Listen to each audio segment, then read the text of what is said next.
मेरी तो बहुत मायनों में जिंदगी बदलने वाले जो एक ओशो कनेक्शन जो है, वो जरा बात कर लें कि वो आपकी जिंदगी ओशो ने कैसे बदली। जैसा मैंने कहा ना कि कई बार ना आई थिंक इस इंसिडेंट ने मुझे ये विश्वास दिलाया कि बॉस लाइफ में ना आपको चीजें कराई जाती हैं, आपको ना यूनिवर्स जो है उस तरफ मोड़ता है।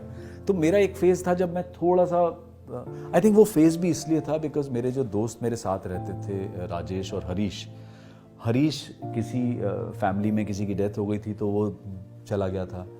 राजेश ने भी कुछ एक दिल्ली चला गया था और उसने कहा था मैं थोड़े टाइम बाद आऊंगा। राजेश मतलब राजेश तेलंग की बात हो रही है। तो मैं अकेला था। आई थिंक ये दोनों ही चले गए, ये साथ थे, हम तीनों जब साथ रहते थे ना तो एहसास ही नहीं होता। आई थिंक ये दोनों किसी कारणवश बॉम्बे में नहीं थे ऑलमोस्ट 1-1.5 महीने के लिए, और वो 1-1.5 महीना ना मुझे थोड़ा सा अकेला, होम सिकनेस भी हो गई, थोड़ी तकलीफें भी हुई, थोड़ा रिजेक्शंस भी चल रहे थे, काम भी नहीं था, काम कुछ था ही नहीं, कुछ भी काम नहीं था। और मुझे लगा कि यार जाते हैं यार, वापस जाते हैं यार, मुझे नहीं रहना इस शहर में, छोड़ पड़े यार। तो ये ओशो की किताब वहाँ रखी हुई थी और मैंने पहले पन्ने से भी पलटना नहीं शुरू किया। मैं तो ऐसे ही खोल रहा था, ऐसे ही खोले, और जैसे कहते हैं ना कि आपको देखनी थी वो लाइन, और वो लाइन पढ़ के मुझे लगा कि यार जिंदगी में जो है वो तो है ही ना।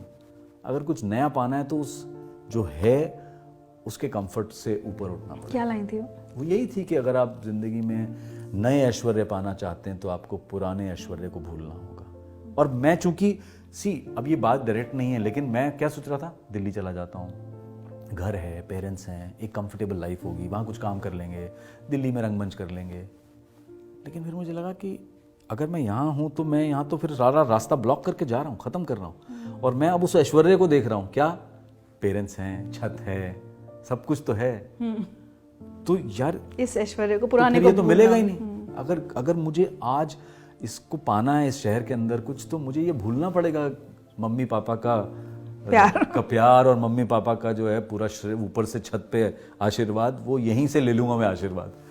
तो आई थिंक वो थॉट ने मुझे रोक दिया उस वक्त, और मैंने रातों रात डिसाइड किया कि नहीं, मैं प्रिपेयर हो गया कि यार ये तो मुझे गुजरना पड़ेगा इससे, तो अगर मुझे कुछ पाना है। यही रीज़न था जब मैंने क्राइम पेट्रोल छोड़ा था 4 साल पहले। मैंने कहा यार क्राइम पेट्रोल मैंने किया है, मुझे बहुत प्यार इज्जत मिली है, लेकिन मेरा वक्त नहीं बचता मेरे पास, क्योंकि अगर मैं इसमें बिजी रहूंगा तो मैं कब शूटिंग करूंगा। आप मुझे बोलोगे अनूप मेरे पास एक स्क्रिप्ट है, आप मुझे 20 दिन ले चलिए। और क्राइम पेट्रोल की वजह से छूटी हैं आपकी 1-2 अच्छी फिल्में, कुछ छूटा है उस वक्त छूटा भी, कई फिल्में छूटी मेरी।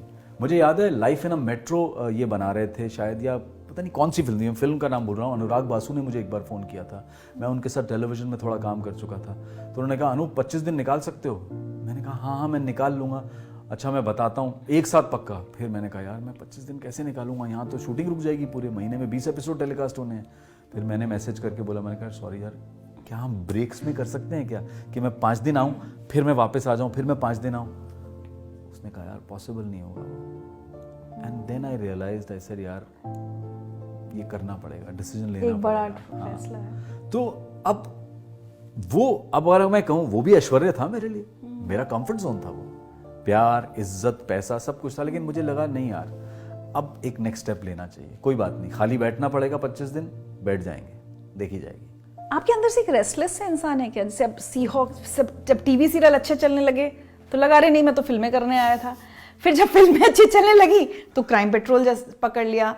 क्यों, मतलब क्या है आपके अंदर? आई थिंक मेरा ऐसा तो नहीं था, ये मुझे लगता है कि शायद लाइफ की जर्नी ने मेरे ऐसा कराया। लेकिन हाँ, ये एक पीरियड था जब मैं टेलीविजन में वीकलीज में बहुत बिजी हो गया था, और वीकलीज थे। जब ये डेली सोप का दौर शुरू हुआ तब मुझे लगा, मैंने कहा यार अब अगर मैंने डेली सोप में फंस गया तो मैं बिल्कुल ही चांस गया मेरा फिल्म में। फंसी गए थे ना आप बालिका वधू में? बालिका वधू में बहुत बाद में आया, ये बीच का फेज था। बीच का फेज जो आपने, हाँ। ये बीच का फेज था जब मुझे लगा कि यार वीकलीज चल रहे हैं, अब तो वीकलीज लोग बना ही नहीं रहे, अब तो हर चैनल डेली बना रहा है। तब मैंने गंगा जल, अपहरण, फिल्में की, खुशी, विक्रम भट्ट के साथ इंतहा, फुटपाथ, ये सारी फिल्में शुरू कर दी। मैंने कहा यार अब कर लेता हूँ फिल्में। फिर पता नहीं क्या हुआ, मुझे लगा यार जो रोल मैं करना चाहता हूँ वैसे नहीं मिल रहे, चलो इंतजार करते हैं। फिर कहीं से एक बालिका वधू आ गया, स्टोरी बहुत अच्छी लगी और राइटर बहुत अच्छे थे, और सबका ये कहना था कि यार इसको आप टिपिकल डेली सोप की तरह मत ट्रीट कीजिए, ये टिपिकल डेली सोप नहीं है, इसकी थीम अलग है, इसका ये अलग है। चलो अब मुझे क्या पता था कि ये करते इतना बड़ा हिट शो हो जाएगा। और उसके बाद क्राइम पेट्रोल, उसके करते करते वो within 2 years crime patrol आ गया। तो मतलब सबसे ज्यादा पैसा तो आपने उसी दौर में कमाया होगा मुझे लगता है, डेली। एक्चुअली मुझे लगता है पिछले 30 सालों में शायद यही सबसे ज्यादा, क्योंकि आई थिंक गॉड वांटेड हम लोग सुनते हैं ना, सास भी कभी बहू हो, ये सब, इन सबके स्टार्स जो थे, बालिका वधू, सबने बहुत पैसा कमाया उस तो उस वक्त मेरे एक प्रोड्यूसर दोस्त थे जो मुझे कहते थे यार एक्टर्स की जिंदगी में ना कुछ एक पीरियड आता है जब उनका सिर्फ पैसे कमाने का टाइम होता है। लेकिन आई वाज लकी के पैसे के साथ साथ मुझे इन दोनों शोज ने बहुत रिस्पेक्टेबिलिटी, क्रेडिबिलिटी, प्यार सब कुछ दिया, बहुत बहुत दिया। एक चीज पूछूं या आपसे, बालिका वधू को लेकर हम जैसे बहुत सारे लोगों को एक आपत्ति भी थी, मतलब कहीं ऐसा लगता था ये चाइल्ड मैरिज को ग्लोरीफाई तो नहीं कर रहा है ये शो, होता है ना जैसे, तो वो अगर मैं कहूँ धर्म संकट, वो आपके सामने भी आया जब आप देख रहे थे कि ये मैं करूँ, मुझे करना चाहिए या नहीं? एक्चुअली ना मेरा किरदार अगर आप देखें तो मैं इसको कंपेयर करूंगा एक और एग्जाम्पल के साथ, जैसे कि क्राइम पेट्रोल। क्राइम पेट्रोल में भी हमेशा बहुत सारे लोगों ने ये कंप्लेन की आप क्राइम को बढ़ावा दे रहे हैं। हाँ। तो मेरा ये कहना था कि देखिए एक एपिसोड है 40 मिनट का, उस 40 मिनट के एपिसोड में हम सिर्फ और सिर्फ वही केस आपको दिखा रहे हैं, और एक ऐसा केस दिखा रहे हैं जिसमें हम किसी हार्डकोर क्रिमिनल की बात ही नहीं कर रहे हैं।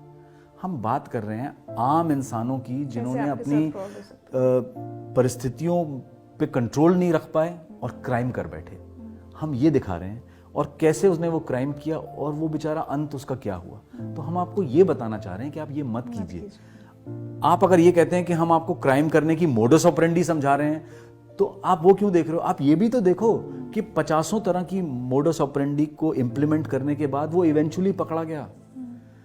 बड़े से बड़े क्राइम, मतलब 4 साल पुराना किसी ने कोई मर्डर किया और वो घूम फिर के वापस आ गए। तो अब आप ये अंदाजा लगाइए कि आप उस चीज को नहीं देख रहे हैं कि यार इवेंचुअली हम क्या कह रहे हैं आपसे, आपकी जिंदगी में फ्रस्ट्रेशन है, तकलीफ है, दुख है, जेलसी है, एंगर है, ग्रीड है, सब कुछ है। आपको अपने प्रॉब्लम्स का सोल्यूशन खुद ढूंढना पड़ेगा। आप क्राइम नहीं कर सकते। क्राइम आपको कहीं नहीं लेके जाएगा। क्राइम आपकी किसी भी प्रॉब्लम का सोल्यूशन नहीं। आप वो मैसेज लो ना। आप ये देख रहे हो, अच्छा कैसे, अच्छा ठीक है, वह उंगलियों के निशान कैसे मिटा दिए, वो मत देखना भाई, इवेंचुअली पकड़ा गया। सेम चीज मैं बालिका वधू में कहूंगा कि बालिका वधू एक कुरीति की बात करता है, लेकिन चूंकि वो किरदार हैं, हम एक ड्रामा बना रहे हैं, तो हमने अभी जैसे, तो अगर आप देखें किरदार बटे हुए थे। ससुर हमेशा आई थिंक प्रोग्रेसिव वो इस तरह की बातें ही करते थे कि वो ये कहता था कि ये गलत है, कि गलत है यार, ये ऐसा हुआ। लेकिन वो अब चूंकि वो ट्रेडिशन थी, कॉम्पनसेट करने की कोशिश भी करता था। वो अपनी माँ के दबाव में और उस परिवार में कि भैया हमारे यहाँ तो ट्रेडिशन है ना ये बाल विवाह का, तो उसने उस ट्रेडिशन को फॉलो किया। लेकिन उसने ट्रेडिशन को फॉलो करते करते उस बच्चे की सेंसिटिविटी का भी ध्यान रखा कि ये लड़की कितनी बड़ी। अगर आपने उसे कहानी में नोटिस किया हो तो एक सर्टेन एज के बाद गौना होता है, लेकिन उस कहानी में गौना, क्योंकि हमारा ड्रामा है तो हमने गौना कराया। तो मेरा सीक्वेंस था पूरा का पूरा, जहां मैं विरोध करता हूं इस बात का, लेकिन वो कुछ स्थितियां ऐसी बन जाती हैं कि नहीं, गौना करा के ले आओ उसको घर पे, तो वो ड्रामा।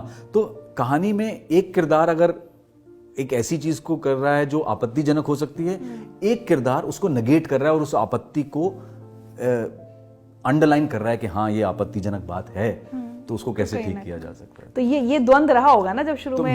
मैं एज अ एक्टर मेरे लिए तो अच्छी बात थी, क्योंकि मैं तो वो वाला फादर था जो उस आपत्तिजनक चीजों को पॉइंट आउट कर रहा था और ठीक कर रहा था।